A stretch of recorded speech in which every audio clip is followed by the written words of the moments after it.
I really enjoyed reading this book, and I definitely recommend it for anyone that's interested in the educational historical aspects involving Black American history, culture, and customs. This book is a great starting point to sort of project you onto other readings and other topics and other authors. There's an appendix in the back of the book, and it gives you some excerpts from other books that connect it to the topics or words that are mentioned in this book. So you could definitely use that to find other readings, find other subjects to read more about, find out what you can Google or look up to expand your knowledge on the particular subject. And it's something that I really liked that this book had, because it's really, supplemental information that backs up everything that this book sort of represents. And basically that's that there were African customs and traditions that survived the slave trade and slavery and remained a part of the current culture at that time. There were, and I mentioned this in another part of the video, there were things that growing up I remember my mother mentioning, and that's just, even a further example of how things are passed on through time. And two of the things and I wrote this down because I was like, this is something my mom mentioned, and I remember her telling me this growing up. But so in the book, they talk a lot about hoodoo, and that there are things that you can use that are from a person that can be used to cause you harm. And one of the things that they talked a lot about was hair and pieces of your hair or your nails, like fingernails or toenails.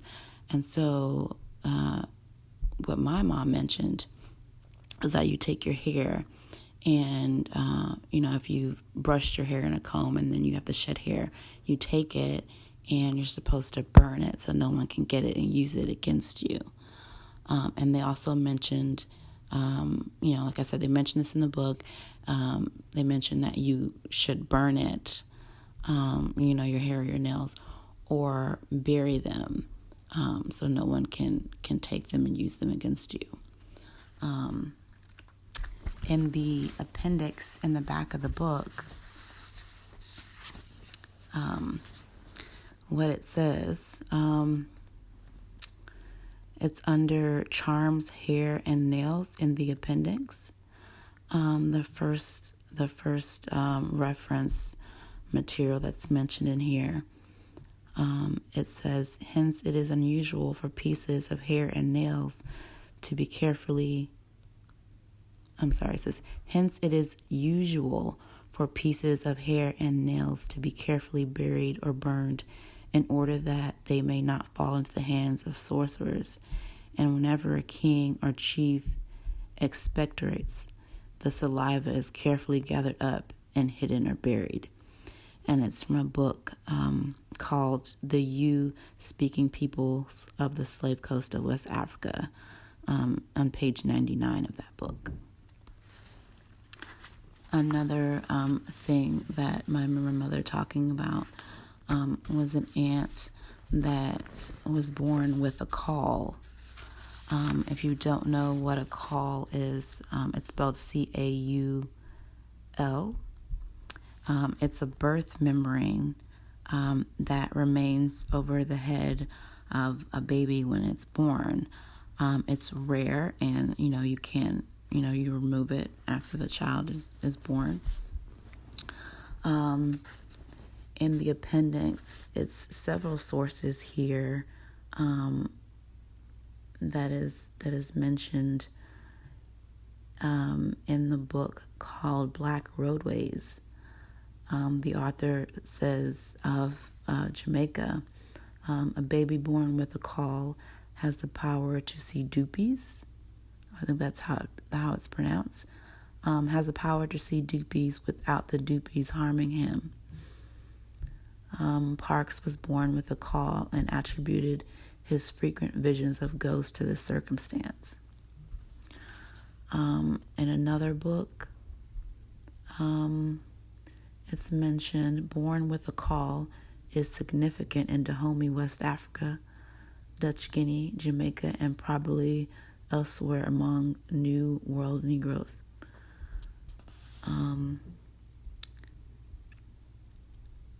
So the caul is, I've also heard this in sort of supernatural, paranormal type stories. Being born with a caul or a veil is supposed to give the person that's born with that the gift of second sight. So like explained in the first excerpt that I read, you're able to see ghosts and spirits and that sort of thing. So it's a really great, reference resource to have in your library. If this is something that you're studying, like I said, it's a great starting point. And the way that the book is structured is it's very organized. Like I said, you have the appendix, you have an index. There's also a section that has the meaning of some of the words that are mentioned.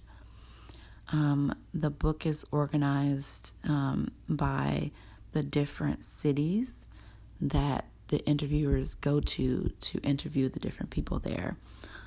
It's written in a very straightforward way.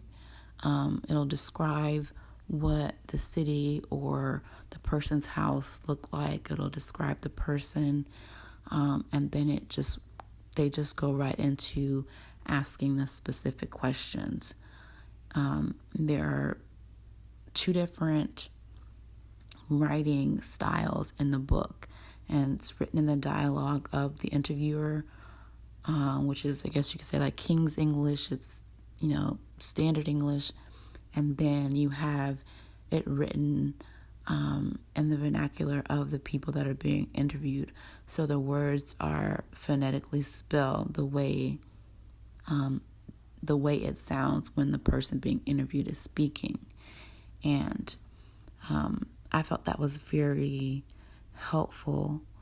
It definitely makes you feel more connected to the person that's telling their story, because you are hearing it sort of in their voice. You're hearing it how they would say it, and they didn't change anything. So as you're reading it, it's written exactly how they speak. And I think that helps the reader make this connection to the person, to their story. It gives you the feeling that this person is right there in front of you, and they're telling you this story, something that they experienced. They're telling you their memories. It's a very intimate way.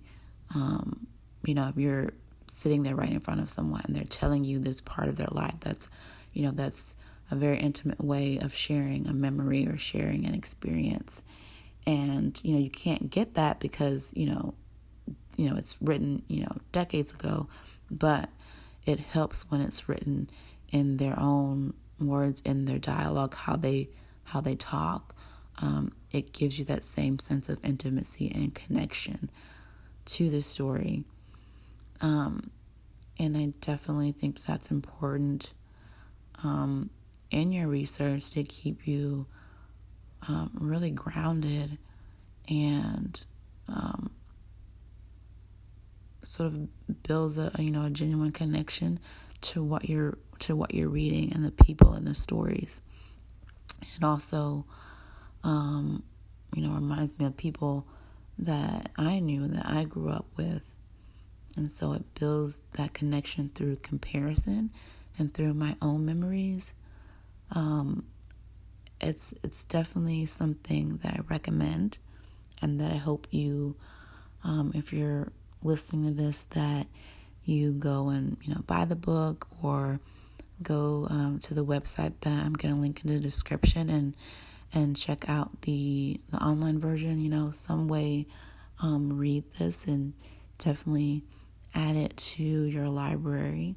I hope that this furthers someone's research into Black American history as it did mine. And I hope you enjoyed this video, and that you will subscribe and tune in again. Bye.